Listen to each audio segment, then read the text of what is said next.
Hi மாண்டூஸ். Daddy நில்லுங்க, mummy ரொம்ப கோவமா இருக்காங்க, ஜாக்கிரதையா போங்க.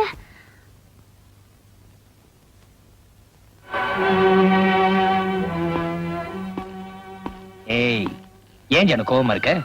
நான் கோவமா இருக்கேன்னு உங்களுக்கு எப்படி தெரியும்? இல்ல, என் ஜானு முகம் எப்பவுமே குளு குளுன்னு சப்பியா இருக்குமே. இந்த ஐஸ் வைக்கிறதெல்லாம் என்கிட்ட வேண்டாம்.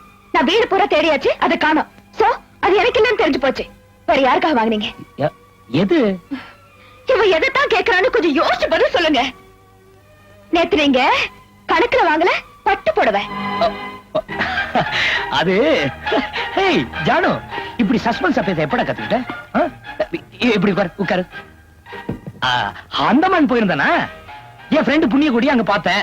அவனோட கல்யாண நாளா பட்டுப்பட வாங்கி தாடா, நீ கையில காசு கொடுத்துட்டான். 2 பேரும் உட்காந்துக்கோமா. காசு கொடுத்தானா? இதே மாதிரி தான் எனக்கும் கோவம் வந்துச்சு.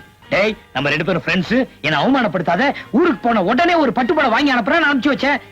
இத உன்கிட்ட சொல்லாதது ஒரு தப்பா? தப்புதான். உங்க செலக்ஷனே தப்பு. நீங்க வசமா மாட்டிக்க போறீங்க. கட்டிக்கு போறவங்க நிறத்து வச்சுதான் புடவை செலக்ட் பண்ணுங்கிறதுக்காக தான் இவ்வளவு சொல்றேன். அவங்க கருப்பா சிவப்பா? நல்ல சிகப்பு தான். இத என்கிட்ட சொல்லிருந்தா நான் வந்து செலக்ட் பண்ணிருப்பேன். அதை நீங்க அனுப்பிச்சிருக்கலாம்ல. கட்டுறவங்க நான் அனுப்புறது ஓகேன்னு சொல்லிடுவாங்களே. அவங்களுக்கு எப்படியோ, நான் செலக்ட் பண்ணிருந்தா இன்னும் நல்லா இருந்திருக்கும்.